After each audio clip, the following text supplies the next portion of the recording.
नमस्कार दोस्तों, कैसे हैं आप सब लोग। चलिए दोस्तों, बोर्ड एग्जाम देने जा रहे हैं बच्चों को सबसे पहले ये समझना होगा कि हमारे पेपर का पैटर्न क्या होगा। ठीक है, अगर आपने पेपर का पैटर्न बहुत ध्यान से समझ लिया, फिर आपको ये सोचना पड़ेगा कि उस पैटर्न के हिसाब से हमें कैसे कैसे समय के अनुसार अपने क्वेश्चंस को डिवाइड करना है, यानी कि किस टाइप के क्वेश्चंस को कितना समय देना है। ठीक है, सबसे पहले आपको समझ लेना है कि आपके बोर्ड एग्जाम में, मैं गणित की बात कर रहा हूं यानी कि मैथ्स की। ठीक है, वैसे तो सारे ही एग्जाम में पैटर्न यही रहता है, लेकिन मैं आपको क्योंकि गणित पढ़ा रहा हूं तो मैं गणित की ही बात करूंगा। ठीक है दोस्तों, तो इस पैटर्न में सबसे पहले आपके पास जो 20 नंबर के ऑब्जेक्टिव क्वेश्चंस आएंगे, यानी कि बहुविकल्पीय। और आपको पता है कि ये बहुविकल्पीय जो क्वेश्चन आप करेंगे, इन सब के आंसर आपको OMR शीट पर भरने पड़ेंगे। OMR शीट आपको अलग से मिलेगी। आपको इन क्वेश्चंस के बारे में कुछ भी लिखने की जरूरत कॉपी में नहीं है, क्योंकि आपको इन सब के उत्तर आपकी अपनी OMR शीट पर देने हैं। कुछ बच्चे ऐसी गलती करते हैं कि हमें कॉपी में लिखने से ज्यादा नंबर मिल जाएंगे, तो आपका समय वेस्ट होगा और कुछ नहीं होगा। ठीक है, तो दोस्तों, जो आपके 20 नंबर के ऑब्जेक्टिव क्वेश्चन पेपर में आने हैं, मैंने उनकी एक लिस्ट बना ली है। धीरे धीरे 2 से 3 चैप्टर की एक वीडियो रहेगी, सबके मैं ऑब्जेक्टिव क्वेश्चंस आपको बताते जाऊंगा। आप धीरे धीरे सब क्वेश्चन समझेंगे। ठीक है दोस्तों, चलिए आपके कीमती समय को बर्बाद किए बिना हम स्टार्ट करते हैं अपनी इस सीरीज को। देखिए, बहुविकल्पीय यानी कि ऑब्जेक्टिव क्वेश्चंस, ऑब्जेक्टिव्स।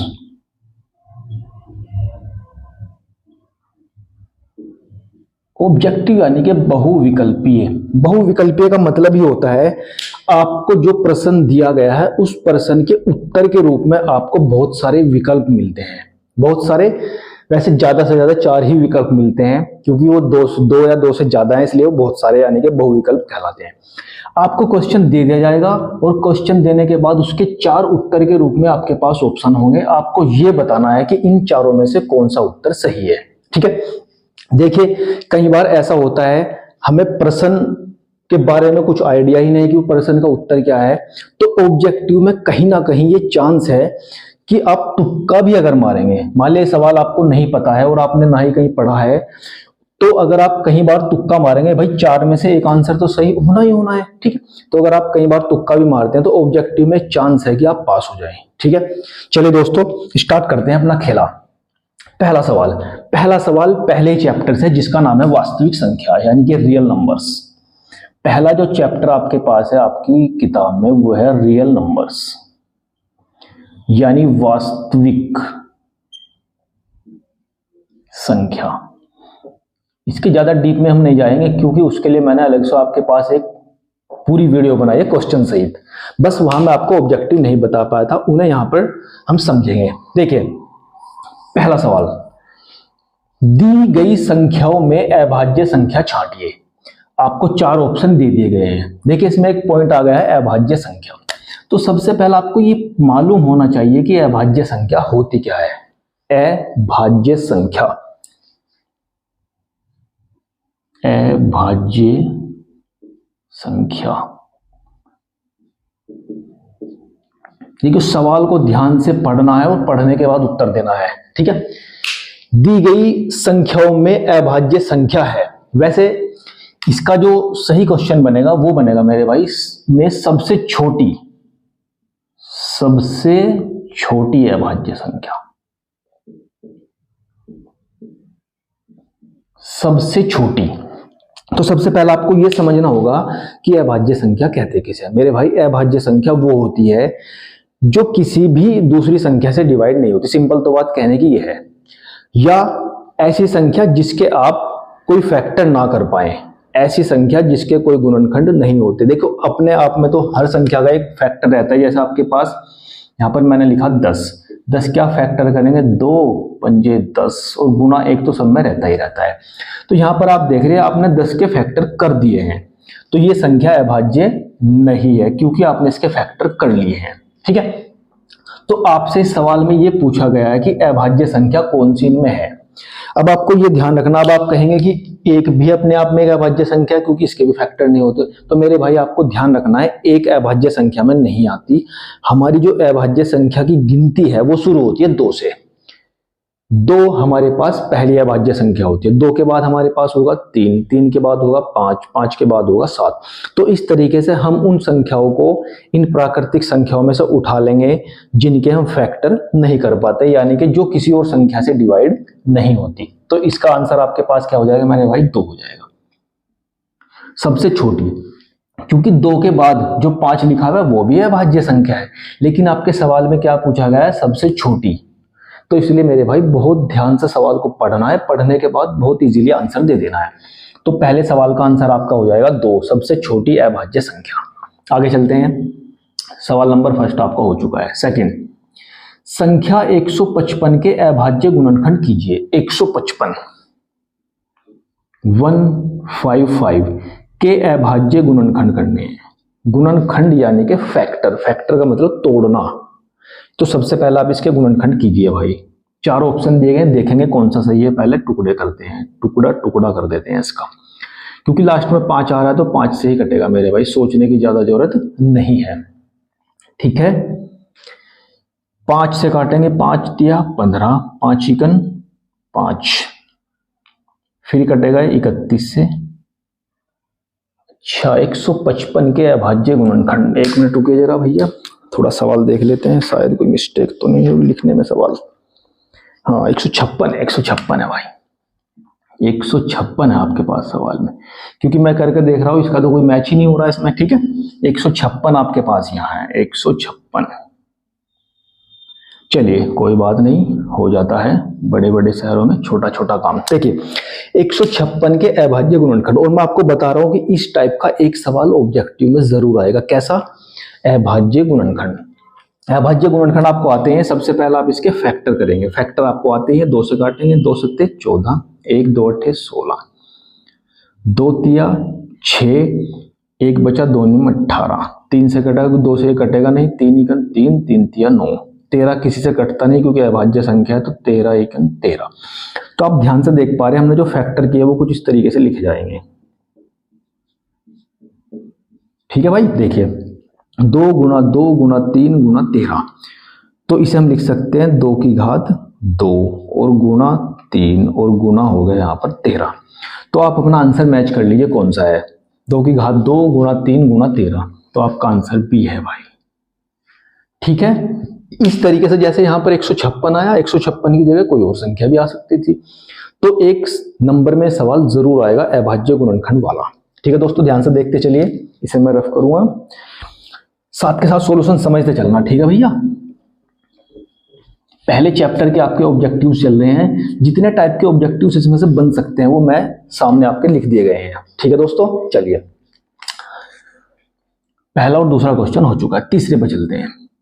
सह अभाज्य संख्याओं का युग्म, युग्म का मतलब होता है जोड़ा, युग्म का मतलब क्या होता है? जोड़ा, पेयर। तो आपको इन दिए गए नंबर के पेयर में से वो पेयर यानी कि वो जोड़ा छांटना है जो सह अभाज्य संख्याओं का जोड़ा है। सह अभाज्य,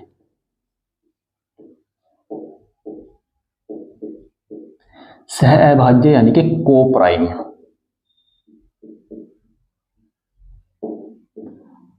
क्योंकि अभाज्य संख्या को प्राइम नंबर बोलते हैं। यह सह अभाज्य यानी कि प्राइम नंबर, को प्राइम नंबर्स का एक जोड़ा है, इनमें वो छांटना। देखिए सबसे पहले आपको ये बात क्लियर होनी चाहिए कि सह अभाज्य होता क्या है। जब आपको ये पता होगा कि सह अभाज्य है क्या है, तो फिर आप आराम से अपने जोड़े को छांट लेंगे। देखिए सह अभाज्य को क्लियर करते हैं पहले। एक्चुअल में सह अभाज्य संख्याएं वो संख्याएं होती हैं जिनका आपस में कोई भी कॉमन फैक्टर नहीं होता। ठीक है, यानी कि जो दो संख्याएं आपको दी गई हैं जोड़े के रूप में, उसमें कोई भी कॉमन फैक्टर नहीं होगा। जैसे पहले का क्लियर करते हैं, 5 को आप लिख सकते हैं 5 इकन 5, 15 लिया आपने, 15 को लिख लेंगे 5 दिया 15, तो कॉमन आ गया ना 5। तो उसका मतलब ये वाला जो पेयर है ये हमारा सहअभाज्य संख्याओं का पेयर नहीं है। जैसे 7 और 21 है, 7 को लिख लेंगे 7 इकन 7, और 21 को भी लिख सकते हैं 7 या 21, तो 7 कॉमन आ गया। 31 और 93 है, तो 31 या 93 होते हैं, उन दोनों में से 31 कॉमन आ जाएगा। तो आप ध्यान से देखिए 18 और 25 लिखा है यहाँ, 18 और 25। आप इनके फैक्टर कीजिए, 2 या 6 दिया 18 और यहां पर 5 पंजे 25। ठीक है, यहां पर मैटर ये नहीं है, ध्यान से समझ लेना सवाल को। देखिए सह अभाज्य, कभी आपके दिमाग में एकदम से अभाज्य संख्या का प्रॉपर्टी आ जाए, यहां में अभाज्य से कोई मतलब नहीं है। यहां पूछा है सह अभाज्य संख्याओं का युग्म, यानी कि इनमें से हमें वो युग्म छांटना है, यानी कि वो जोड़ा छांटना है जिनके अगर हम फैक्टर करेंगे तो उस फैक्टर में कोई भी नंबर कॉमन नहीं आना चाहिए, वो आपका बनेगा को प्राइम नंबर का फैक्टर। ठीक है, जल्दबाजी नहीं करनी है। तो आप देख पा रहे हैं इसमें और इसमें कोई भी नंबर कॉमन नहीं है, तो इसका मतलब मेरे भाई आपका आंसर हो जाएगा 18 और 25। ठीक है, ध्यान से समझते जाइए क्या करते जा रहे हैं, है ना। चलिए क्वेश्चन 3 हो गए, अब चलते चौथे पे। किन्हीं दो धनात्मक पूर्णांकों, हमारे पास दो धनात्मक पूर्णांक है, धनात्मक का मतलब पॉजिटिव, ए और बी। दो धनात्मक पूर्णांक ए और बी के लिए नीचे 4 ऑप्शन दिए गए हैं। उन ऑप्शन में छांट कर यह बताना है कि इन दो संख्याओं के लिए कौन सा ऑप्शन सही हो सकता है ना। देखिए नीचे फॉर्मूले दिए गए हैं। पहला ऑप्शन दिया गया है कि a बराबर मैस है ऑफ ए बी, यानी कि a और b का मैस है और गुणा b बराबर a, यानी कि अगर हमारे पास दो नंबर एग्जिस्ट करते हैं, क्या उसमें कहीं ये फॉर्मूला आपने पढ़ा है? हमारे पास एक्चुअल में फॉर्मूला देखो क्या है, वो देखते हैं मैस है और लेस है का। अगर आपके पास दो नंबर हैं a और b, तो उन दोनों नंबर का जो गुणनफल बराबर होता है वो उन दोनों के मैस है और लेस है के बराबर होता है। तो मैस है किसका, a और b का, गुना लेस है किसका भाई, a और b का। ये सूत्र होता है आपका। यानी कि अगर आपके पास दो संख्याएं हैं, उन दोनों संख्याओं का जो गुणनफल होता है मेरे भाई वो बराबर होता है उन दोनों संख्याओं का मैस है गुना उन दोनों संख्याओं का लेस है। ये तो कॉमन फॉर्मूला है। ठीक है, तो यही आपका सही, देखे कहाँ है, तो मेरे भाई ये रहा आपका यहाँ ऑप्शन सी, a गुना b बराबर है मैस है ऑफ ए बी, यानी कि ए बी का मैस है गुना ए बी का लेस है। तो इस हिसाब से हमारा जो फॉर्मूला हमने पढ़ा है मैस है और लेस है का, उसके अकॉर्डिंग ये वाला ऑप्शन सही बैठ रहा है। ठीक है, समझ पा रहे हैं भाई। इस तरीके से धीरे धीरे सवाल आगे बढ़ते चले जाएंगे। 4 क्वेश्चन आपके सॉल्व हो चुके हैं। देखिए ये सिलेक्टेड क्वेश्चन मैंने निकाले हैं आपके ऑब्जेक्टिव के लिए। अगर आपने ये क्वेश्चन समझ लिए जितने मैं आपको बता रहा हूं, इसी के आधार पर कुछ चेंज होकर नंबर आपको मिल सकते हैं, लेकिन सवाल कुछ इसी तरीके से रहने हैं। ठीक है दोस्तों, क्या नेक्स्ट क्वेश्चन की तरफ बढ़ते हैं। Question number 5।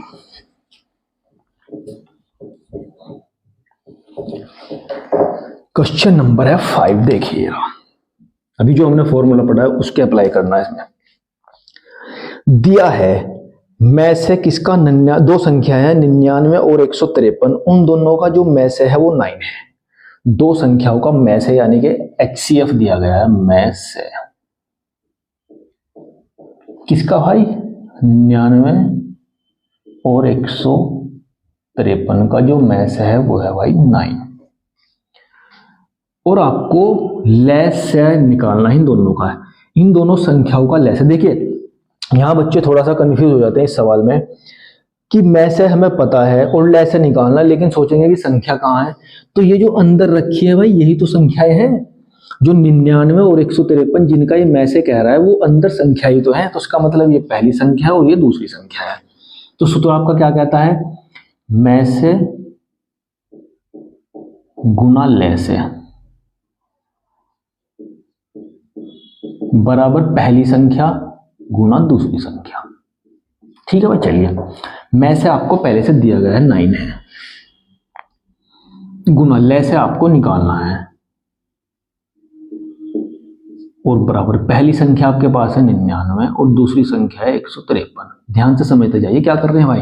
ठीक है, मोस्ट इंपोर्टेंट टॉपिक चल रहा है, इस चैप्टर से आपको हर पार्ट में सवाल मिलेंगे। चलिए यहां से आपको लेस निकालना होगा, लेस है यानी कि LCM, कुछ भी लिख सकते हैं आप, 99 गुना 153 और बटे में आपका आ गया 9, 9 से काटेंगे तो 11, तो LCM आ गया 11 गुना 153, गुना करते हैं 11 तिया 33, 3 गए कैरी गए 3, 11 पंजे 55 और 3 58, हासिल गए 5, 11 के 11 और 5 16, 1683। तो ऑप्शन डी आपका सही है, 1683।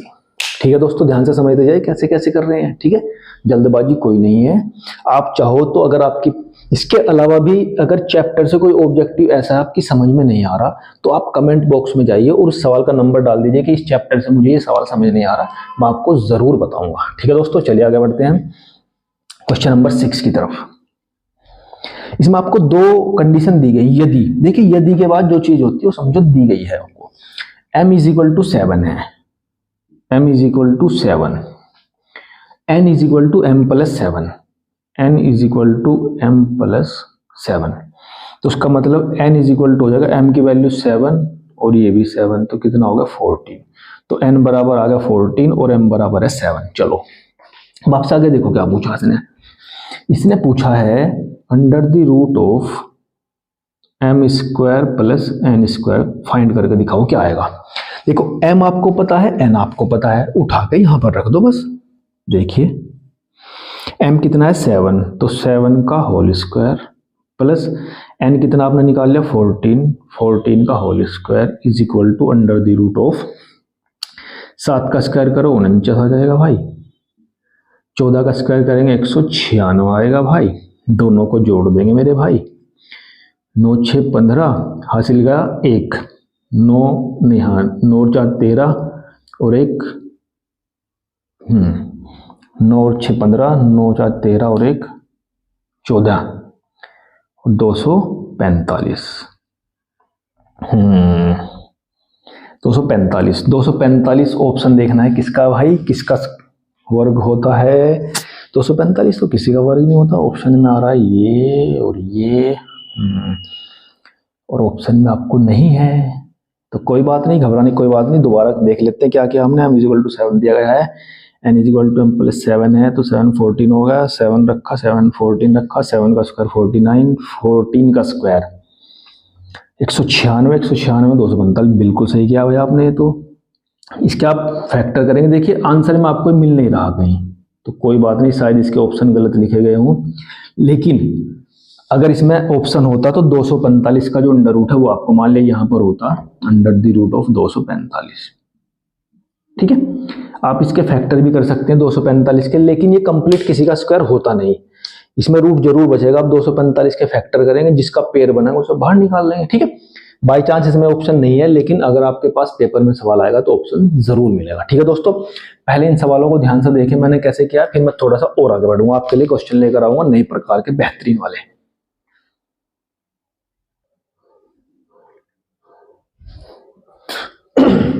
चलिए दोस्तों, आपके इस कारवां को थोड़ा सा और आगे बढ़ाते हैं।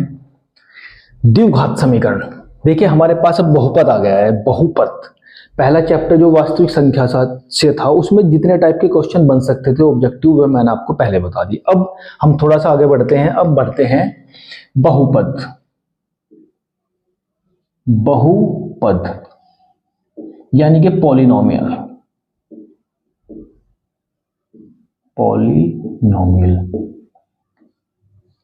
पॉलिनोमियल का मतलब होता है जब हम चर और अचर यानी कि वेरिएबल और कांस्टेंट्स को आपस में गणितीय संक्रिया, जो हमारी गणितीय संक्रिया होती है उनके माध्यम से जब उन्हें हम ऑपरेट करते हैं तो जो हमें मिलता है वो कहलाता है बहुपद यानी कि पॉलिनोमियल। ठीक है, पॉलिनोमियल की खास बात ये होती है, वो पॉलिनोमियल में जो भी चर आप यूज कर रहे हैं, जो भी वेरिएबल यूज कर रहे हैं, उस वेरिएबल की सबसे बड़ी घात यानी कि सबसे बड़ी पावर जो भी होती है, उस वेरिएबल के हमें उस इक्वेशन से उतनी ही वैल्यू मिलती है। पहली बात तो ये क्लियर समझ लीजिए। ठीक है, और वो जो वैल्यूज हमें मिलती हैं वही कहलाते हैं शून्यक, जीरोज, रूट, वही मेरे भाई कहलाते हैं शून्यक, जिन्हें हम कहते हैं जीरोज। ठीक है दोस्त, देखिए अब देखिए होता क्या है, सिस्टम क्या होता है जीरोज का। जीरोज का सिस्टम समझ लीजिए पहले होता क्या है। अगर हमारे पास एक इक्वेशन है 2x square plus 6x minus 12, सबसे पहली बात आपको इस इक्वेशन में देखिए सबसे बड़ी घात देख लेनी है क्या है। सबसे बड़ी घात इसमें क्या आ रही है, यानी कि पावर क्या आ रही है, सबसे बड़ी जो पावर है मेरे भाई इसमें वो आ रही है 2। तो अगर आपको किसी सवाल में इस टाइप से भी ऑब्जेक्टिव टाइप बन सकता है कि क्वेश्चन दे दी कितने भी घात की और आपसे पूछेगी बताइए इसकी पावर यानी कि घात कितनी है, तो उस इक्वेशन में जो भी चर आपने यूज किया है उसकी सबसे बड़ी घात जो भी होगी वही आपकी पावर बन जाएगी। तो कितने पावर की इक्वेशन है? 2 पावर की। इसमें टोटल पद कितने हैं भाई? Term, number of terms. एक बेसिक समझ लीजिए पहले, फिर अपने ऑब्जेक्टिव क्वेश्चंस पे चलते हैं। टर्म कितनी है इसमें? 1 2 3, 3 पद हो गए भाई इसमें, ठीक है। अगर आपको कितने भी घात की कोई एक इक्वेशन दे दी जाए और इस इक्वेशन में आपसे ये पूछे कि इस इक्वेशन यानी कि इस समीकरण की पावर यानी कि घात बताइए, तो उसकी सबसे बड़ी घात देख लेंगे आप इजीली क्या है। फिर आपसे पूछे कि इसमें कितने पद है यानी कि कितनी टर्म से मिलकर ये आपकी इक्वेशन बनी है, तो उन्हें आप काउंट करके आराम से लिख लेंगे। इसके बाद आएगा कोफिशिएंट यानी कि गुणांक, गुणांक कोफिशिएंट। कोफिशिएंट जिसका भी पूछा जाएगा उसकी बात करेंगे। मान लिया आपसे पूछा कि एक्स स्क्वायर का बताइए, तो एक्स स्क्वायर का गुणांक है मेरे भाई 2। गुणांक का मतलब होता है उसके साथ गुणा में जो अंक आ रहा है, तो एक्स स्क्वायर के साथ गुणा में क्या अंक आ रहा है? 2, तो उसका गुणांक हो गया 2। अगर आपको एक्स का पूछता तो एक्स के गुणा में क्या अंक आ रहा है? 6, चिन्ह सहित। तो इस तरीके से आप दी गई इक्वेशन में इन तीनों चीजों को फाइंड कर सकते हैं। इन तीनों चीजों के बेस पे भी आपके ऑब्जेक्टिव क्वेश्चन बन सकते हैं। घात पूछ सकता है, पावर, उसमें पद पूछ सकता है कितने पद हैं, गुणांक आपसे स्पेशली पूछ सकता है इक्वेशन देकर कि इस टर्म का गुणांक बताइए यानी कि कोफिशिएंट बताइए। तो आप इजीली इस तरीके से चेक कर सकते हैं। ये तो मैंने आपको उसका थोड़ा सा बेसिक बताया। अब जो आपके पास इक्वेशन दे दी जाएगी, इसमें आपके पास चर क्या आ रहा है भाई? चर इसमें आ रहा है x, और ये घात कितने घात की इक्वेशन है? 2, तो इसका मतलब इसमें x की हमें 2 वैल्यूज मिलेंगी, 2 मान मिलेंगे x के। x के कितने मान मिलेंगे? 2, क्योंकि ये x के घात 2 में बनी हुई समीकरण है। और वो जो 2 मान x के हमें मिलेंगे वही इसके शून्य कहलाएंगे भाई, ठीक है। वो तो सोल्व करने के बाद पता लगेगा हम द्विघात समीकरण को कैसे सोल्व करते हैं। वो मैं आपको इसकी बड़े वाली वीडियो में जो आपने सब्जेक्टिव क्वेश्चन कर रखे हैं ना, उसमें मैंने आपको डिस्क्रिप्शन में सब कुछ बताया हुआ है कि क्या क्या हमें कैसे करना है, ठीक है। ये तो इसका बेसिक चल रहा है थोड़ा सा। चलिए अब इस बेसिक के आधार पर हम अपने क्वेश्चन को करते हैं भाई। पहला सवाल, एक द्विघात समीकरण के अधिकतम कितने शून्यक होते हैं? अभी बताया है। अगर वो समीकरण 2 घात की है तो मेरे भाई इसमें आपको 2 ही तो शून्यक मिलेंगे। अगर वो 3 घात की होती तो आपको 3 शून्यक मिलते। देखिए शून्यकों की संख्या उसकी घात पर निर्भर करती है। उस इक्वेशन में जो चर आपने यूज किया है उस चर की जो सबसे बड़ी घात है वो ये निश्चित करेगी कि हमारी उस समीकरण में चर के कितने मान मिलेंगे। तो 2 घात की है तो 2, 3 की होती है तो 3 मिल जाती। तो पहले का तो आंसर डन हो गया। दूसरा, x square minus 2x minus 3 के शून्यक होंगे। अब इसने ये नहीं पूछा कि कितने शून्यक होंगे, इसने कहा कि शून्यक निकाल के दिखाओ। आपको ये तो मालूम है क्योंकि 2 घात की समीकरण है तो 2 ही शून्यक होने हैं, लेकिन निकाल के दिखाओ मेरे भाई, निकाल के दिखाओ। 0 के इक्वल। अब आप 2 घात की समीकरण को कैसे हल करते हैं भाई?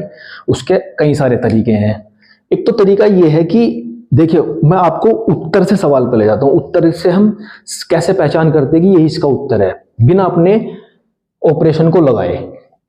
आप क्या करेंगे, ये जो 2 मान आपको दिए गए हैं इन्हें इसमें रख के देखिए x की जगह पे। जो भी मान x में रखने से आपको इसका मान 0 दे देगा वो उसका उत्तर बन जाएगा, और जो 0 नहीं देगा वो उसका उत्तर नहीं है। तो हमें तो वो चाहिए जो है। चलिए करते हैं। मैं दूसरा पॉइंट ले लेता हूं, 3 और 2। पहले x की जगह पे 3 रखते हैं फटाफट। देखिए मैं यहां पर 3 रखूंगा तो 3 की घात 2 माइनस 2 गुना 3 और माइनस 3 बराबर 0। 3 तिया 9 माइनस 6 माइनस 3, 6 और 3 माइनस के और ये प्लस का कैंसिल, क्या मिल गया? 0। इसका मतलब 3 रखने से हमें 0 मिल रहा है, तो उसका मतलब 3 जो है वो इसका एक शून्यक है। तो 3 देखो कहाँ कहाँ आ रहा है, यहाँ आ रहा है, यहाँ आ रहा है, यहाँ आ रहा है। तो उसका मतलब ये तो उसका आंसर हो ही नहीं सकता क्योंकि इसमें 3 नहीं है।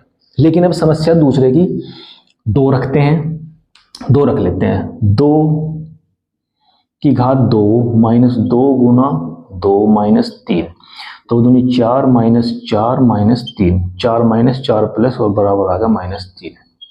हमें चाहिए था 0, तो जब हमने 2 रखा तो हमारा आंसर गलत हो गया, तो उसका मतलब ये भी कट, ये भी कट। अब बचे 2 ही। पहले ये रख लेते हैं -1, चलिए रख लेते हैं -1 की घात 2 -2 गुणा -1 और -3, -1 की घात 2 करेंगे तो प्लस हो जाएगा, और ये माइनस माइनस प्लस का 2 एकन 2 और -3, 2 और 1 3 प्लस का 3 और ये माइनस का 3 बराबर हो गया 0।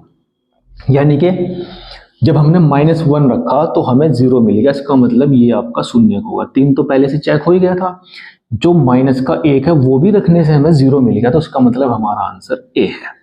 देखिए हमने कोई खास काम नहीं किया इसमें, हमने बस वो वैल्यूज उसमें रख के देखी, क्योंकि अगर ये इसके शून्यक हैं तो उसका मतलब ये मान इसमें रखने से हमें 0 मिलेगा, कहने का मतलब ये है।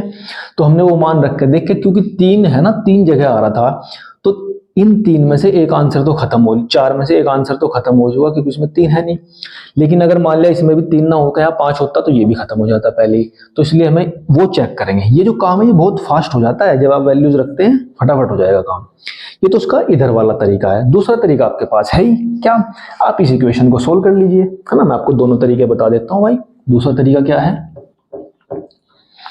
दूसरा तरीका एक तो आपका द्विघाती सूत्र है, उससे हल कर सकते हैं, या इसके फैक्टर कर लीजिए। 3 के ऐसे फैक्टर करो जिन्हें माइनस करके आपको 2 मिले, 3 एकन 3, क्योंकि 3 से 1 गया 2 बचेगा आपके पास। ठीक है भाई, ये खेला था भाई आपका 3 एकन 3। देखिए ध्यान से, 3 एकन 3, ये 2 फैक्टर आप मैं डायरेक्ट बता रहा हूं आपको कैसे निकालने हैं। उन फैक्टर्स को यहां लिख लीजिए, लिख लिया आपने।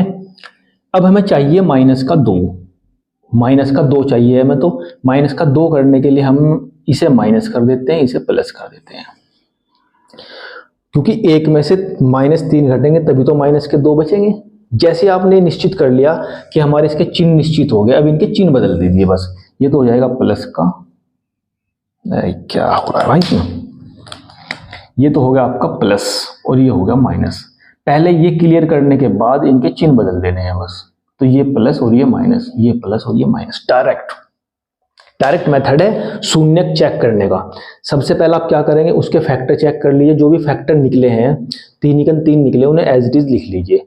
फिर उनके साथ हमें वो चिन्ह लगाने जो हमें ये वाली संख्या दे देगा। तो हमें कितनी संख्या चाहिए थी, -2, तो वो कब मिलेगी, जब ये माइनस हो और ये प्लस हो, क्योंकि अगर हम इसे प्लस रखेंगे इसे माइनस रखेंगे तो प्लस का 2 मिलेगा, लेकिन हमें चाहिए -2, तो इसलिए इसे माइनस और इसे प्लस, तभी तो -2 मिलेगा। और इसके बाद इनके चिन्ह बदल दीजिए, ये माइनस का प्लस और ये प्लस का माइनस। ये रहा आपके सामने शून्यक निकालने का तरीका, वेरी इजी वे में। ठीक है दोस्तों, धीरे धीरे और आगे बढ़ते हैं।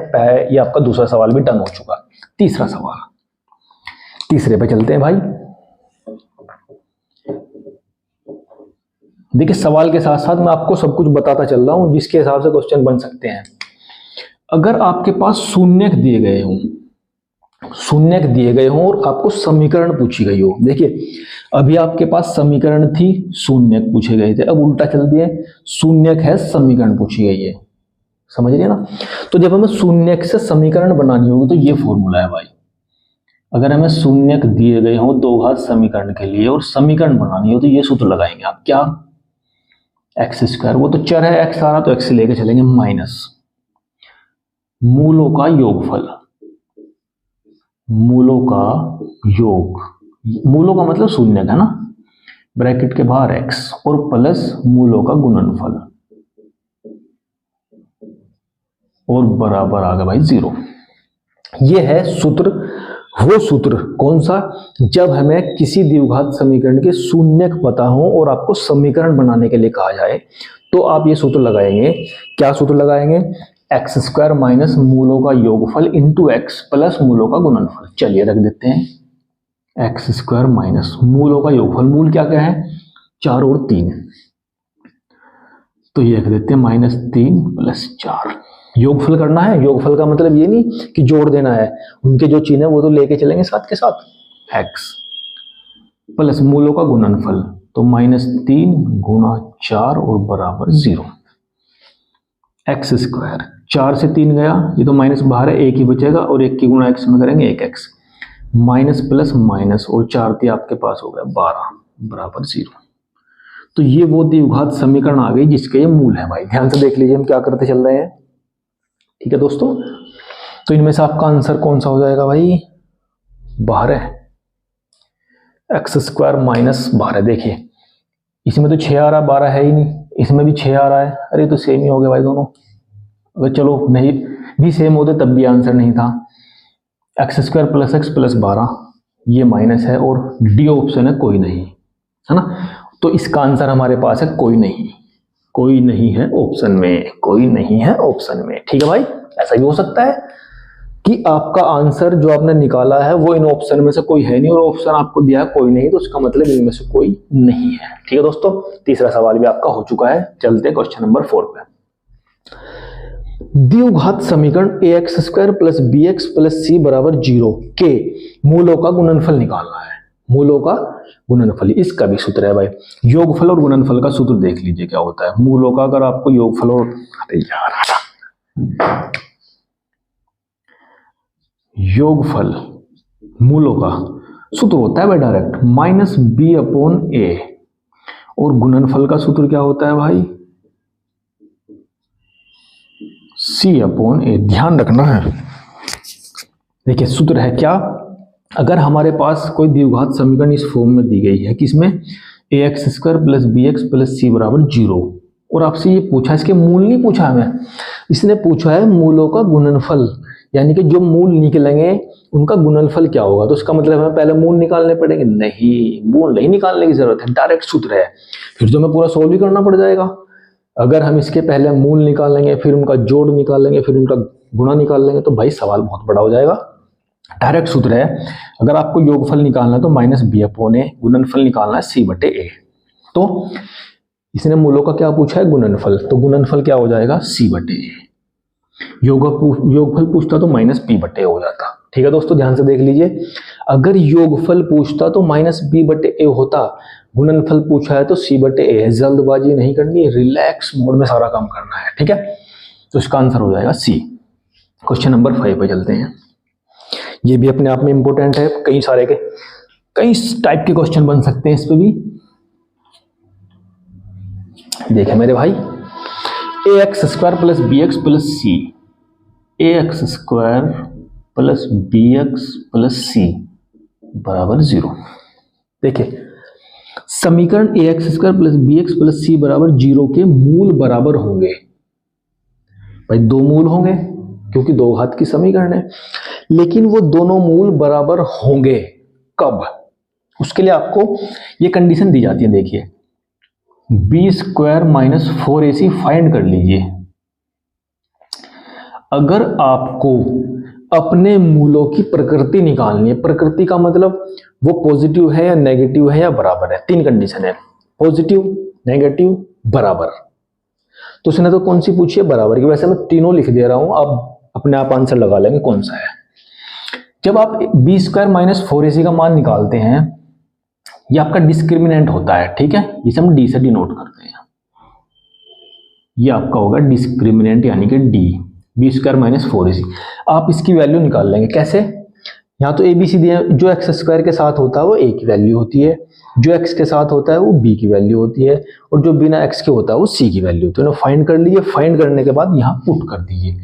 यदि पहला case B square minus 4ac 0 से बड़ा आ गया, 0 से बड़ा होने का मतलब है कोई पॉजिटिव नंबर आ गया, है ना भाई। 0 से बड़ा होने का मतलब है धनात्मक संख्या, पॉजिटिव नंबर।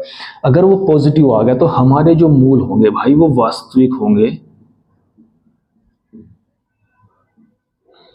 और असमान होंगे। वास्तविक और असमान यानी कि वास्तविक होंगे लेकिन अलग अलग होंगे, अलग अलग होंगे दोनों मान। सेकंड कंडीशन, अगर बी स्क्वायर माइनस 4ac का मान 0 से छोटा हो जाए, है ना, यहां बड़ा था यहां छोटा है, छोटे का मतलब नेगेटिव हो जाए, ऋणात्मक, तो हमारे जो मूल है मेरे भाई वो काल्पनिक हो जाएंगे। क्या हो जाएंगे? काल्पनिक। काल्पनिक नंबर में आपको जब ये चैप्टर पढ़ाना शुरू किया था तभी बता दिया था कि कैसे होते हैं। ठीक है, वापस जाना वीडियो देखने।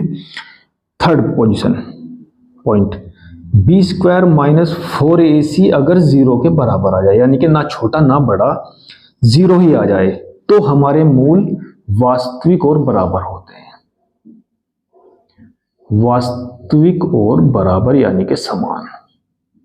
अब आप देख लीजिए कौन सा ऑप्शन होगा। इसने हमसे क्या पूछा था भाई, इसने हमसे ये पूछा था कि ax square plus b x plus c बराबर 0 के मूल बराबर कब होंगे, जब इसका मान 0 के बराबर होगा और इसका मान 0 का बराबर है बी ऑप्शन में।